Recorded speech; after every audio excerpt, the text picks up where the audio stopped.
Norma called a famous radio host with $1 million saved and one careful question.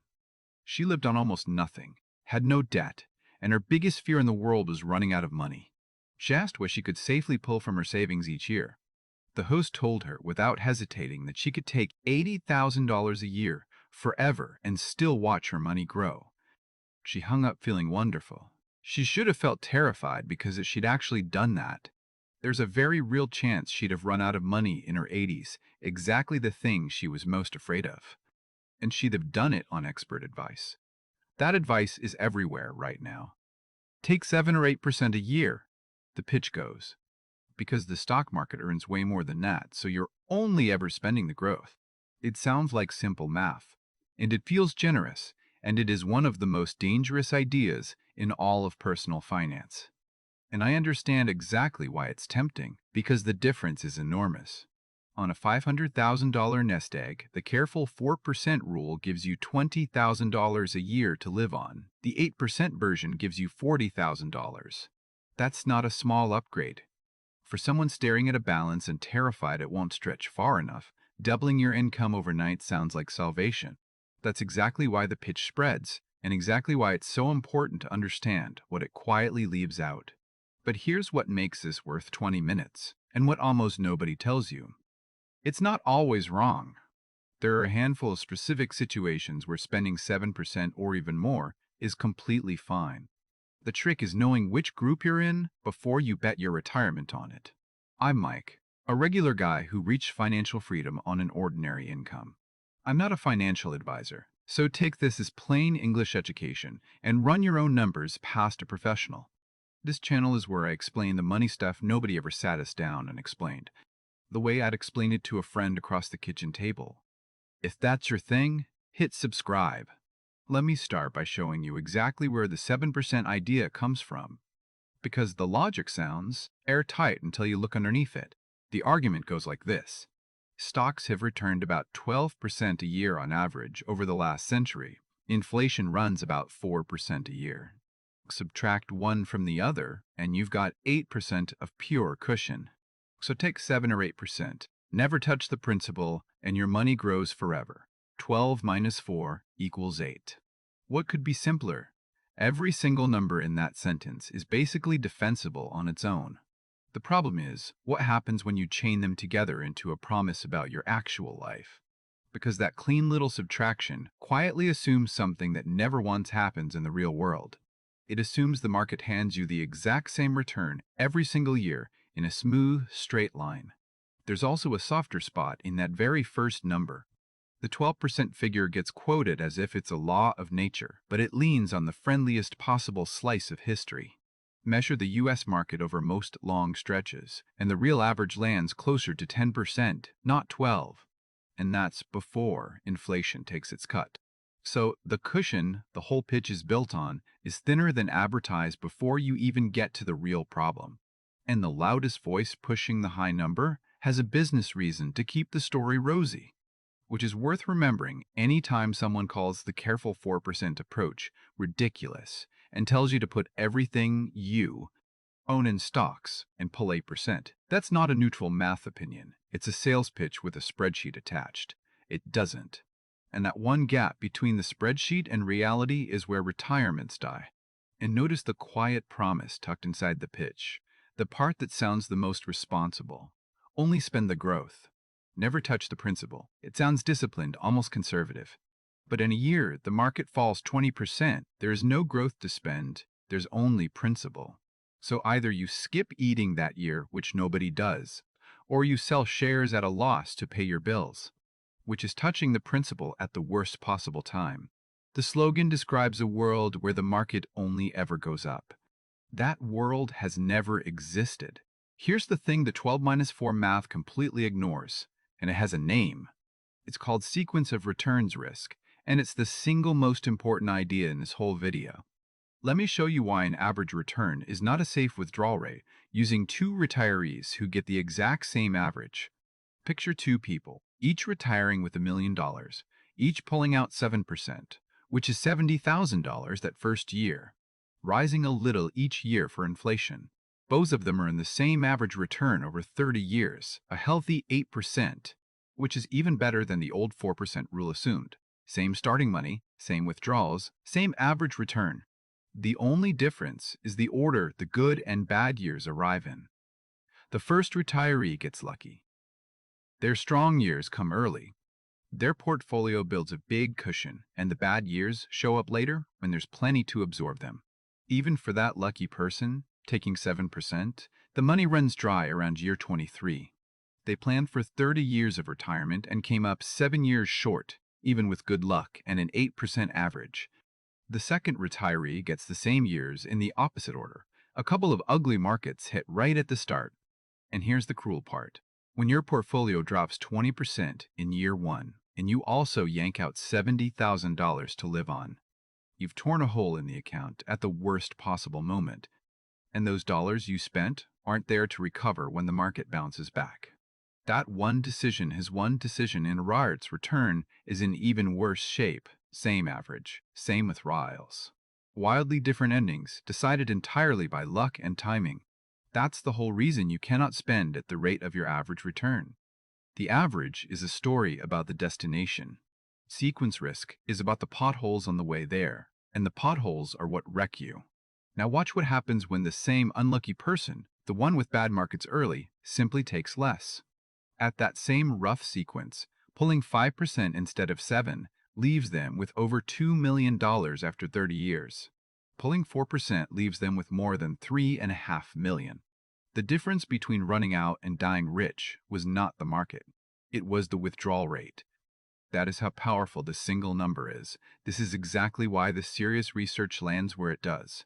The original 4% rule came from a researcher named William Benjamin, who stress tested it against the worst market stretches in history, the Great Depression, the 1970s, all of it. And 4% survived every one. And here's a detail that matters, because I want to be fair to the higher number crowd. Bengen himself has since raised his own estimate to about 4.7% in a 2025 book, once he assumed a more diversified mix of investments. Morningstar's latest work, from the end of 2025, puts a safe fixed rate around 3.9% for a 30-year retirement. So the honest, current, expert range is roughly 4 to 5% for someone who wants to set a number and never think about it again. Not 7, not 8. And notice that even the optimists, the ones arguing for the higher end, are landing a full 2 or 3 percentage points below what the radio math promised Norma. So for most people, most of the time, 7% is a trap. But I promised you it isn't always, and I meant it. Because there are real situations where you can spend that much or more without gambling. Let me give you the 4 of them honestly. The first is a short time horizon.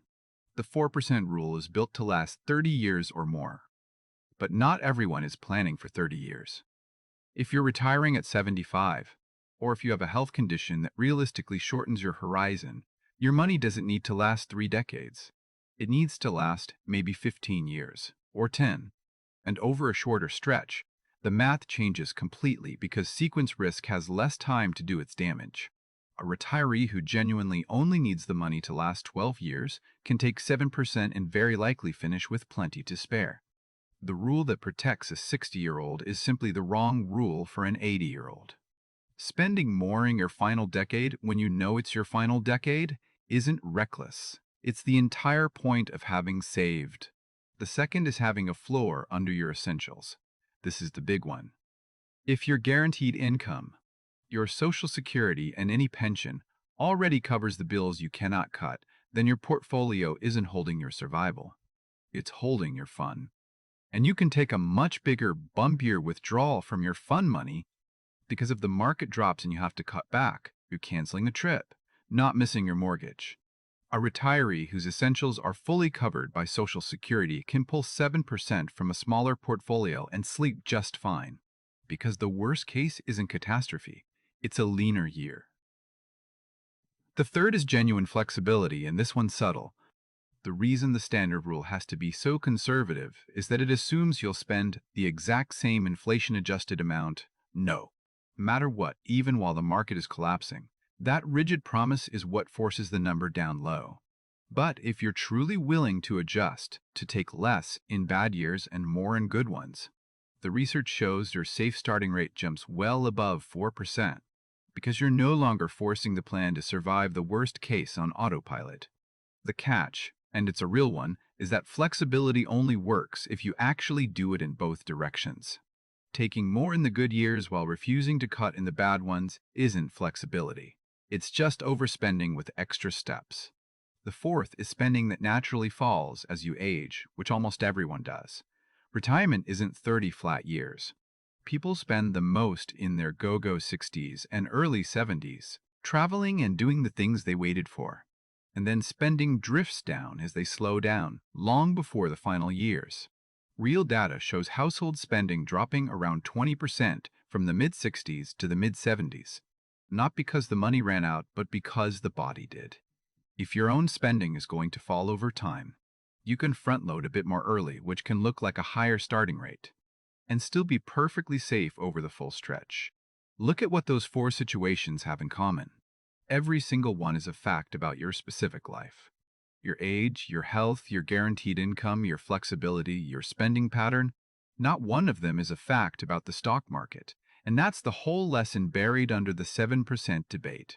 There is no safe withdrawal rate in the abstract. There's only a safe rate for a particular person in a particular situation.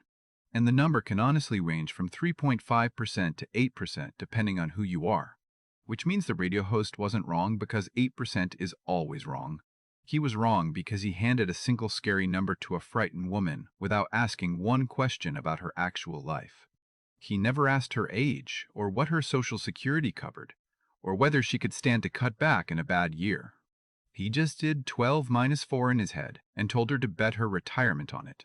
That's not advice. That's a slogan. So let me leave you with the question that actually matters. The one nobody on the radio ever asks. Not what's the magic percentage. The real question is, what does my portfolio actually have to do? If it has to cover every single one of your bills, including the ones that keep the lights on and the roof over your head, then you need to be conservative, somewhere in that 4 to 5% range, because a bad market can't be allowed to touch your survival. But if Social Security already carries your essentials, and your portfolio is really just funding the trips and the restaurants and the grandkids, then you have room to spend more freely, because the worst thing a crash can do is cancel a vacation. Figure out which of those two retirees you are. That answer, not any percentage you heard on the internet, is what tells you how much you can really spend. Here's your one job after this video. Take your essential bills, the ones you truly cannot cut, and add them up for a year. Then subtract your Social Security and any pension. If that guaranteed income covers your essentials, you have far more spending freedom than the 4% rule suggests. If it doesn't, the gap is the part your portfolio must safely cover, and that piece is where you stay careful. That single calculation is worth more than every withdrawal rate video on the internet combined, because it's about you instead of about a number. If this was useful, hit subscribe. This is what I do every week, plain English, nothing to sell you. Next video, I'm covering the account almost everyone underuses, the health savings account, because it's the only account in the tax code that can be tax-free 3 separate ways. Most people drain it every year on small bills instead of letting it grow into a tax-free medical fund, and the rules change in a big way at 65. There's a timing mistake around Medicare that can permanently close the door on it, and I'll show you exactly how to avoid it. I'm Mike. I'll see you in the next one.